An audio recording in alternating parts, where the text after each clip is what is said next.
Sorry, everybody. I will try to keep this last part short. This is the Goya painting, and it really reflects what appears to be a massacre. So, from the Spanish perspective, where Napoleon had been moving troops through Spain, meets a lot of resistance. There's a lot of concern amongst many in Spain that Napoleon had taken down their leader and that Napoleon was going to be creating a great deal of influence in Spain. There is especially concern, for those folks who are in defense of Catholicism. So there's a variety of different issues that are kind of going on in the 3rd of May painting. But you can see the way in which Napoleon's soldiers are depicted versus the way the Spanish rebels are being portrayed. And we see some people have already been treated violently and killed.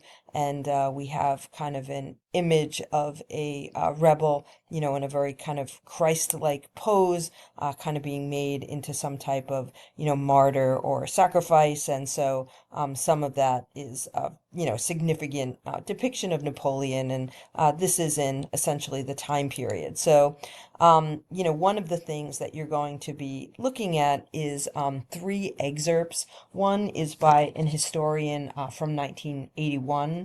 The second is an historian a little bit earlier from 1971.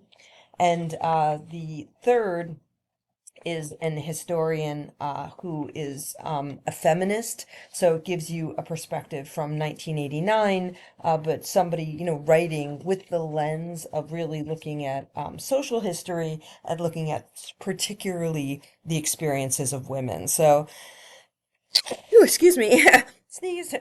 In those, sources, try to get a sense of the argument. When you're working with historiography, oftentimes we're interested in putting historians kind of in conflict with each other. So we have some historians from the 70s and the 80s. It's a similar kind of time period. What is it that we might see that the historians have argued? What are some of their differences of opinion? Once you put a finger on their argument, you can use them in a variety of ways in your essay.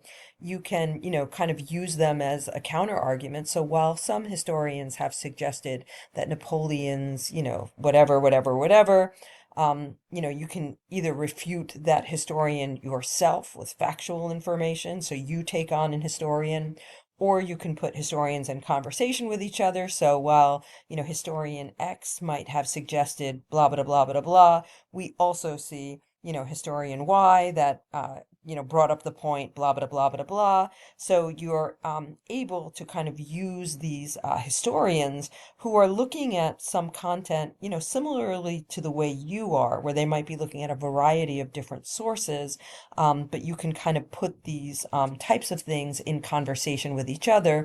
Of course, you can use some of the historians' works if you find something that you really agree with in some of the historian arguments, because some of the facts that you had researched, kind of fall in line with a particular historical view. You can certainly use those historians to support your points.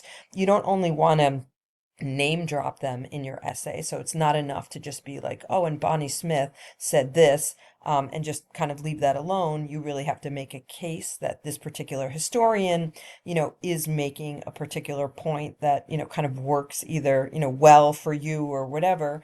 And some of the arguments are a little nuanced. So sometimes the historians are really giving you a sense of how they came to their conclusion and in what way they see Napoleon. So even if an historian ends up arguing that Napoleon is a figure that maybe created some degree of modernism in France, they might also kind of be very clear in their argument about where Napoleon might have done so and where he may have fallen short. So some of the historical excerpts have some ideas for you in terms of how you can write with detail. What are some, it's like modeling in a sense, the historical writing, to give you an idea of how you can categorize some of the various examples that you have. Okay, so historiography can be very, very valuable. We'll use it, kind of again and again in class, but this way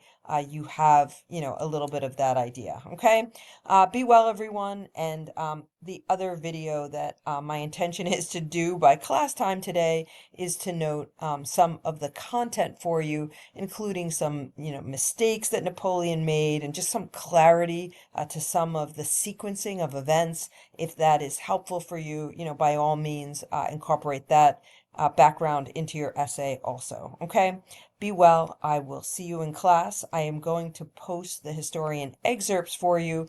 Please read those during class today and jot down some notes. I will be certain to get that other video up. If I'm not able to do it before class, it'll definitely be up for you before the Tuesday essay. Okay, be well.